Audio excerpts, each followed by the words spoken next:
What is it that you think you see here? A man? A monster? Maybe even a mystery? I don't see anything. A big nothing burger armed with a generic shotgun and a very inconsistent flamethrower that didn't even have air blast, by the way, whose niche could be filled much better by almost any other character in the game. On launch, Pyro was a very bland and useless class. A flanker that doesn't have scout speed or spy's tools. An inconsistent damage dealer that gets outshined on offense and completely outgunned on defense. His flames didn't even function properly most of the time. Pyro was the truest essence of a dead weight. Fast forward to present day though, and we see that Pyro has become one of the most well-rounded classes in the game. Besides a couple stinkers and arguably the most annoying thing ever created by man, Pyro has settled into this comfy role of a jack of all trades. You can make her into a combo class, a mobility machine, or maybe if you'd rather have him be a brute damage dealer, you can spec into that too. So after 10 years of constant changing and reworking, Pyro went from objectively the worst class to an incredibly fun one that can stand tall with all the others. On July 24, 2008, Valve released the Pyro trading card, sporting this description of the character. It reads as follows. Only two things are known for sure about the mysterious Pyro. He sets things on fire and he doesn't speak. In fact, the only part about setting things on fire is undisputed. Some believe his occasional rasping wheeze may be an attempt to communicate through a mouth obstructed by a filter and attached to lungs ravaged by the constant exposure to his asbestos-lined suit. Either way, he's a fearsome, inscrutable, on-fire Frankenstein of a man.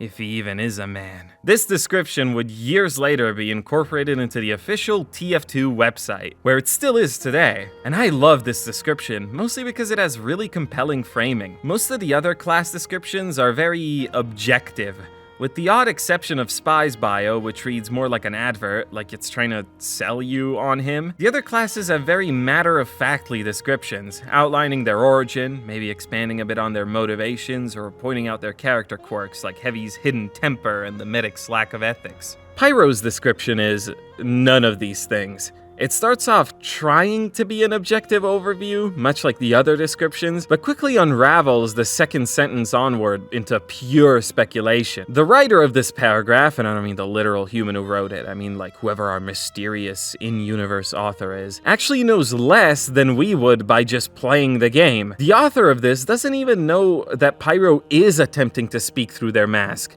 just describing it as wheezing, and alluding to it being speech only through a dubious, vague, secondhand source of some believe. The description is haunting. Every sentence strings on the other one to make the incredibly fun escalation happen. My interpretation is that it's written from the point of view of somebody who is both uninformed and biased. Uninformed in the way that the only objective piece of information about the Pyro they can share is their flaming atrocities, and biased in a way where all the other sources of information attempt to paint Pyro in as inhuman of a light as possible. Because again, the only thing the author of this description surely knew is that this is someone who sets people on fire, possibly the cruelest way to inflict pain on someone else. This description is brilliantly written, delightfully haunting, and completely untrustworthy. Moving on, for the next 3-ish years, Pyro was pretty much sidelined in favor of expanding the other characters. With the exception of some more weapons that double down on her affinity for handmade and scavenged weaponry like the Degreaser, Powerjack, Homewrecker, there really wasn't much else being added to their character. The final minor thing to mention was the introduction of those losing animations in the Hatless update, wherein Pyro was given a very feminine losing animation. That's kind of it though. Up until now, it was safe to say that Pyro was the most boring character in the game. Besides his playful taunts, there was like no sauce to this character. Even then, I'd hardly call the Hadouken taunt a piece of characterization. It doesn't feel like something wholly unique to Pyro. Probably could have been given to most of the other classes instead and nobody would have batted an eye. It's just like a video game reference. You could argue that Pyro's character is just supposed to be this scary, silent killer type that isn't supposed to have anything else to them. But I got a couple points against that. One, nothing really points to this other than the description. If you play the game, Pyro's anything but silent.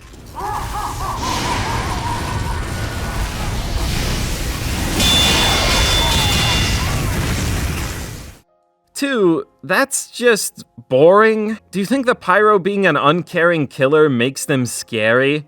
Well, newsflash, all of them are uncaring killers. That's like the one thing you do in the game. Genuinely, for a game whose characters have been written to be as distinct and unique as they are, a character whose whole thing is just to be silent and scary is boring. All of this to say that Pyro wouldn't get their first major slice of characterization until 2012's Pyromania update. Now this is a huge one. The Meet the Team series is something you definitely know and love, and something you, like me, 100% watch reaction videos of as a guilty pleasure. The doc has his heart in his hand. The guy's awake and talking. Where's his anesthesia? These videos serve as brilliant introductions to each character, giving us a glance at them that would be impossible through the game alone. And Pyro was the last character to receive one. There was a period of time where all the other classes had a lot of character to chew on, while Pyro was comparatively flat. This is off script, but that's why there was a big craze about finding out Pyro's gender and stuff like that. It's not because people were just that curious to know what was under that mask. It's because there really was nothing else to this character. There was no other way to find any more depth within Pyro other than just like trying to unmask them, I guess, trying to figure out their gender. But everything changed with Meet the Pyro. I don't have to give you the synopsis, you've seen it 100 times. Pyro's perceived inhuman nature was brilliantly shown in this short, with now outright showing that people who come to brush up against the Pyro only regard him as a monster, incapable of anything other than chronic and sustained cruelty.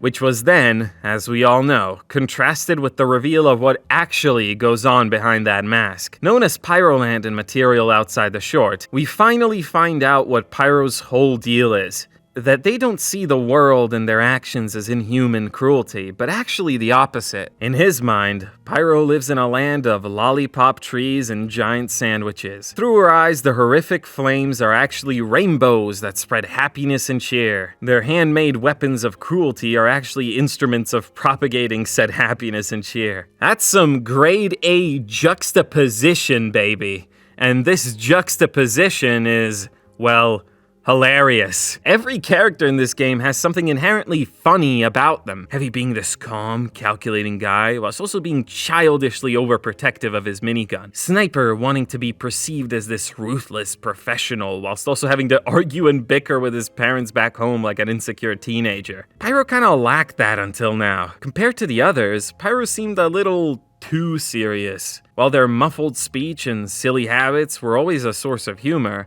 it left a lot to be desired when comparing it to the other classes. But now, Pyro was finally given the chance to have a lot more depth to her character, without really compromising her mystique. While we may have a glimpse now into what's happening in the Pyro's head, we still don't really know much of anything else about them. Like, at all. In fact, this short honestly makes the Pyro a lot more of an enigma as opposed to less, and I love that. Within 2.5 minutes, Valve expanded the Pyro's character and their development potential with said character by tenfold, and it's just genius. So as Meet the Pyro took shape on the art side of the TF2 team, the game programmers couldn't help but start feeling a little inspired. When the Source Filmmaker team was working on ideas for what the Meet the Pyro would look like, one of the ideas stood out. Not only were we amused at the proposed world of the Pyro, but immediately we were thinking of how much fun it would be to play inside it. As everyone on the TF2 team started feeling that Pyroland was the best direction to take the character in, they wanted to find a way to showcase it outside the confines of the animated short. And so, the long journey towards creating Pyroland in-game began. The non-map changes are simple enough to understand.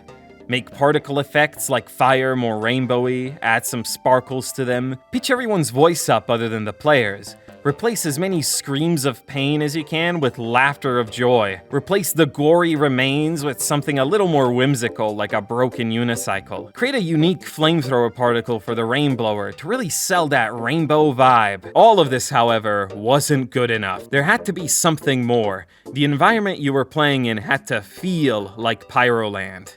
Initial ideas of bringing Pyroland to life in-game were very bare bones and cost-effective, essentially attempting to color correct and hue shift the existing textures to align more with the color palette seen in the short. This, by Valve's own admission, looked really ugly. This is where they started playing around with TF2's in-game shader systems. Look, I'm not Shunik or anything, so I can't really give you the hyper-technical explanation, but with the help of a programmer friend sitting down and explaining it to me very slowly, here's a very bare-bones overview. So, rather than creating all new textures for each map, they apply a shader right before it gets sent to your screen. It takes the color value of each pixel sent to your screen, grayscales it, then puts that color value on one of several Pyroland gradients. A smaller, more overlooked part of the effect are the swirls, which are overlaid on top of the recolored texture, adding to that Candyland feel. Then, as a final touch, you add a couple of actual texture swaps, like for instance, replacing the company logos with abstract shapes, and changing all the signage to be pink and unintelligible, as well as the custom skyboxes, which are honestly so beautiful. I genuinely wish more actual maps put this much care into their skyboxes. Anyway, you put all this together, and the result is honestly really cool. It's impressive how you can change the look of a map this much just by equipping one item. There was one major flaw to this approach though. This Pyroland effect needs to be explicitly told which shader to use, and if it isn't, it opts to use no shader at all. This is why most maps, especially ones made post-2012, don't support Pyroland at all, since it put responsibility on the individual mapper to tell the map how it should render Pyroland, and well, most mappers, like most players, didn't really care about Pyroland. And I think that's a darn shame. With just how much effort was put into making Pyroland work in-game, I'm honestly disappointed that more people don't regard it as highly as I think they should. What was the point of me outlining all of this though? Well, I think the inclusion of Pyroland in the game, and just the sheer amount of effort it actually took to implement, honestly speaks to how much Valve cared about Pyro's characterization. With something like TF2, where like 90% of the plot and especially characterization comes from outside the game, it's genuinely awesome that they literally said, here's how this character sees the world. You can just go in and walk around in it, like in-game. By the way, a huge thank you to Jaws from the TF2 Classic mapping community for helping me understand how this Pyroland stuff works.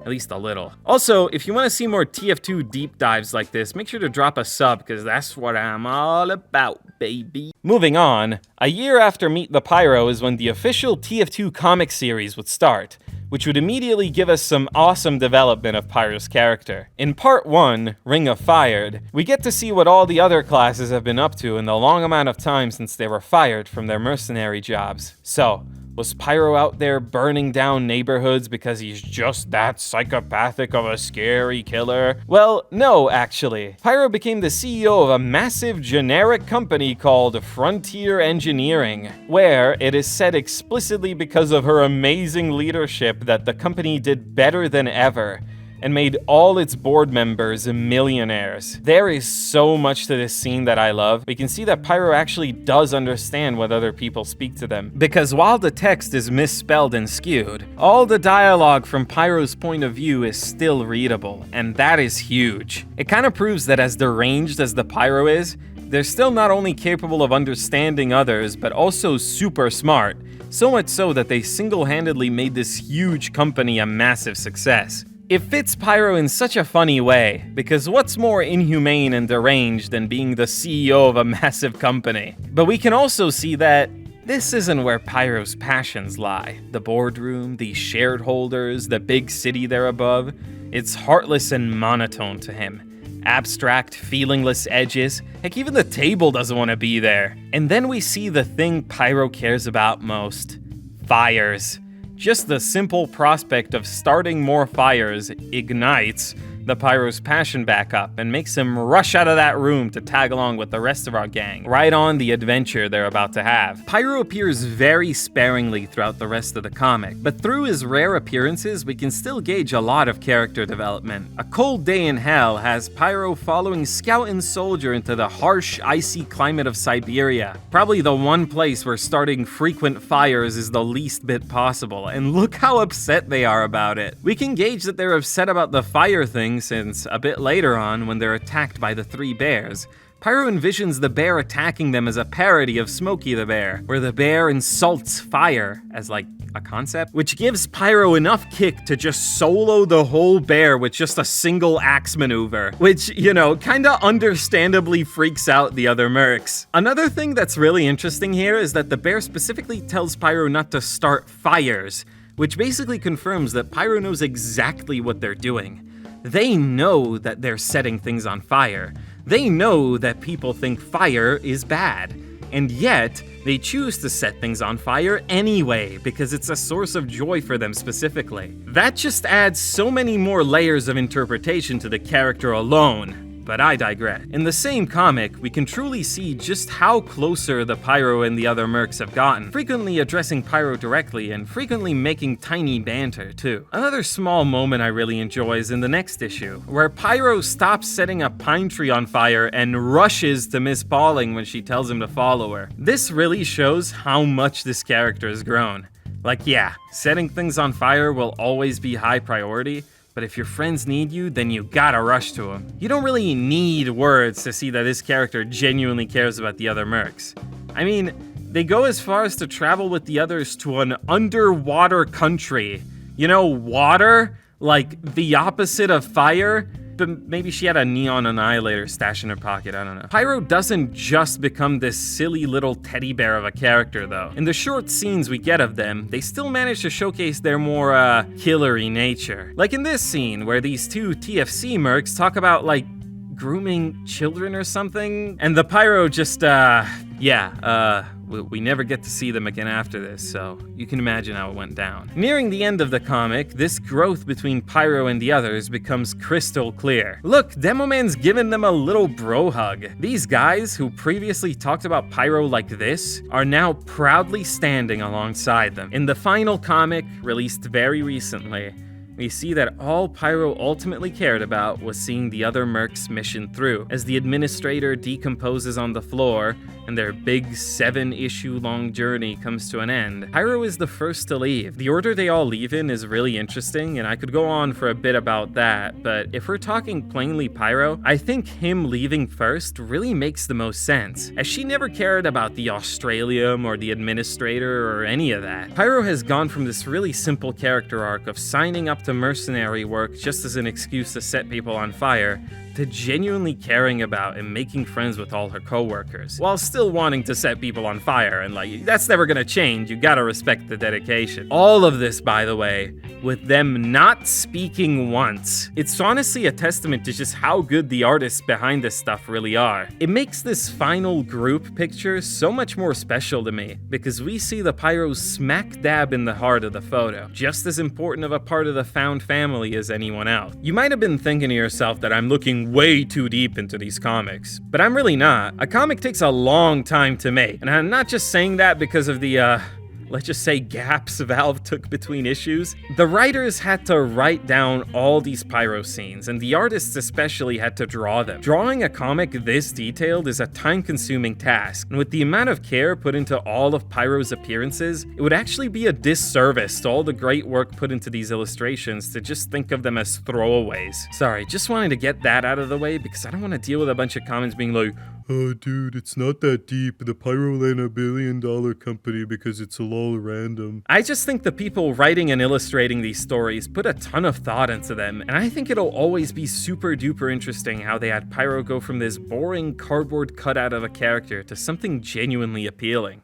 I need to be honest with you. I began creating this video months ago as a bit of a knee-jerk reaction to a little trend I was noticing. Basically, infamous 30-year-old Zesty Jesus makes the following tweet. "Shower thought. The sexual Pandora's box that is TF2's Pyro. Valve had no clue what they unleashed. Pyro evolved from almost a creepy figure in a mask that tortures people to death to a vehicle for boob, thigh, and butt. Not that I'm complaining, it's just funny to think about." It's just an incredibly weird, goonery type of tweet. Like, he thought about Fempyro in the shower and wanted to let the world know. But then, the initial idea of this tweet, aka I jork it to Fempyro, started to mutate, as people grabbed onto this part of the tweet. Suddenly, the discussion pivoted a little bit, with a person replying, "Crazy to think that Pyro is meant to be creepy and unnerving, but the community has turned it into a goofy sex icon." The goofy part irks me more than the sex icon part, to be honest. I was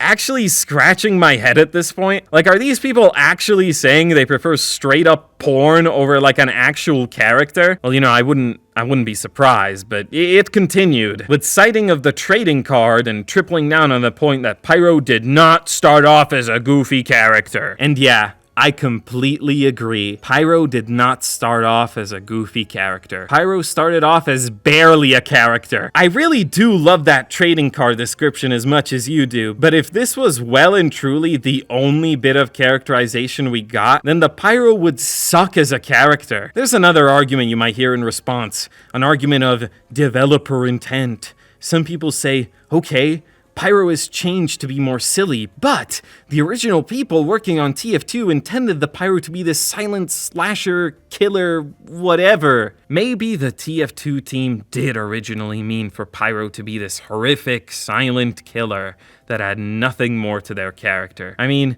there's a good bit that contradicts that, but okay, let's just say that that was their original intention. My answer to that is, who cares? Hopefully, over the course of this whole video, I've been able to prove that the Pyro we ended up getting was much more compelling than he would have been if their characterization just ended with this one trading card. I think some people need to realize that a lot of the things we enjoy about TF2 were added after 2007. I've played the 2007 build of TF2 extensively, as recent as like a month ago, and it's fun, sure, but it's got so much missing from it that it just kind of felt off. From the completely off-putting gameplay decisions like random damage spread, where you just had no idea how much damage any of your weapons were doing, to the absolutely baffling state of Engineer where he couldn't pick up his buildings or upgrade his teleporters or dispensers.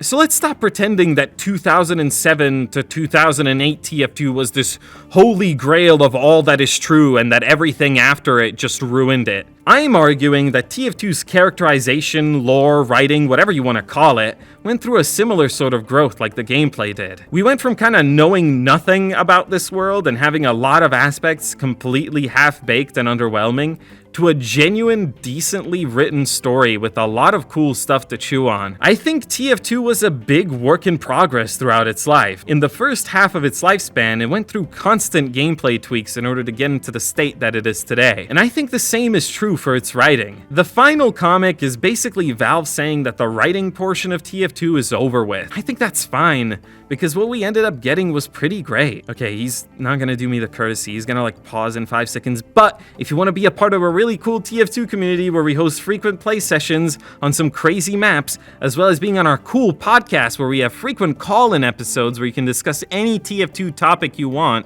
in front of a live audience, then why not join my friends and I's community, Swishcast Central? A link will be in the description below. Alright, thanks for watching. Can't wait to get a million mustard cupcake comments, even though I don't know what that even means. Okay, thank you.